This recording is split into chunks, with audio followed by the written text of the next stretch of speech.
बिस्मिल्लाहिर्रहमानिर्रहीम। अस्सलाम वालेकुम क्लास, मैं आपकी फ़िज़िक्स टीचर मिस मरीहा। आज हम चैप्टर नंबर 2 स्टडी करते हैं। नाम है उसका काइनेमेटिक्स। सबसे पहले बेटा हम काइनेमेटिक्स की डेफिनेशन देखते हैं। Kinematics is the study of motion of an object without discussing the cause of motion. हमने उसकी किसी भी ऑब्जेक्ट की मोशन को स्टडी करना, लेकिन उसके कॉज को स्टडी नहीं करना। सबसे पहले हम डेफिनेशन देखेंगे रेस्ट की और फिर मोशन की। रेस्ट, आप घर में बैठे होते हैं, कोई काम नहीं करते, टाइम गुजरता रहता है, इसका मतलब है आप रेस्ट में हैं। इसी तरह फिजिक्स में रेस्ट की डेफिनेशन है object is at rest when the position of the object does not change with time with respect to its surrounding. और motion is defined as the change of position of an object with time with respect to its surrounding. With respect to its surrounding का क्या मतलब है? कहते हैं देखें, train है, उसके अंदर काफ़ी सारे पैसेंजर्स बैठे हुए हैं और ट्रेन जो है वो मूव कर रही है, चल रही है, और आप बाहर खड़े हैं, तो आप कहेंगे कि ट्रेन मोशन में है। ठीक है, आपके लिहाज से ट्रेन क्या है? मोशन में। लेकिन ट्रेन के अंदर जो पैसेंजर्स बैठे हैं, को पैसेंजर्स, वो एक दूसरे के लिहाज से रेस्ट में, क्योंकि वो एक दूसरे के लिहाज से अपनी जगह तब्दील नहीं कर रहे। तो जो with respect to its surroundings का मतलब है कि उसके लिहाज से।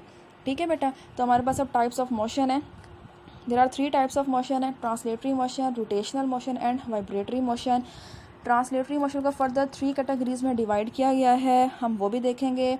लेकिन सबसे पहले हम इसकी डेफिनेशन देखते हैं। Translatory motion is the motion of a particle in a straight line without any rotation, a bus traveling on a straight road, या फिर an apple falling from a tree are examples of this kind of motion. या फिर कोई और example सोचें, जैसे aeroplane की motion होती है, वो भी कौन सी मोशन है हमारे पास? ट्रांसलेटरी मोशन होती है। ठीक है, नेक्स्ट बेटा जो हमारे पास डेफिनेशन है वह है रोटेशनल मोशन की। Rotational motion refers to the motion of a body around a fixed axis.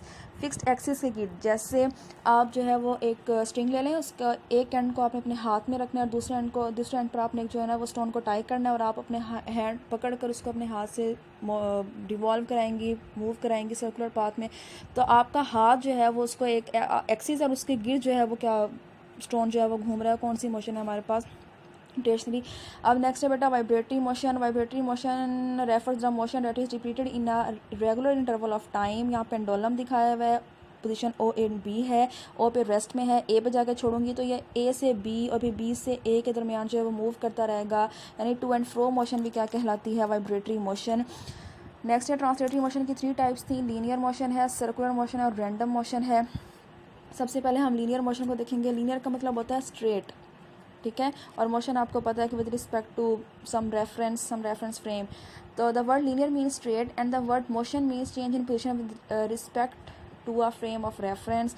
इसकी एग्जांपल देखें, बॉल उसने दिखाई हुई है और ये देखें बिल्कुल स्ट्रेट लाइन के अंदर क्या कर रही है? मूव कर रही है। कहते हैं linear motion the object must move in a straight line. ठीक है, may be motion not be uniform. Next है हमारे पास random motion. The disorder and irregular motion of an object is called random motion. बेतरतीब जो हरकत होती है, motion होती है, वो क्या कहलाती है? रैंडम। जैसे गैस के मॉलिक्यूल्स की हरकत, मोशन ऑफ इंसेक्ट्स। ठीक है, ये दोनों मोशंस कौन से हैं हमारे पास? इरेगुलर, जिसके कोई प्रॉपर वे नहीं होता, स्पेसिफिक ऑर्डर नहीं है हमारे पास। नेक्स्ट है बेटा सर्कुलर मोशन, लास्ट वन है। The motion of an object in a circular path is known as circulation motion या फिर सर्कुलर मोशन। जैसे इसने ट्रैक दिखाया हुआ है रेल का। अब ये रेल इस जो है वो ट्रेन जो है वो इस ट्रैक के ऊपर सर्कुलर पाथ में मूव करेगी, एक्सिस नहीं है इसके अंदर। ठीक है, बिल्कुल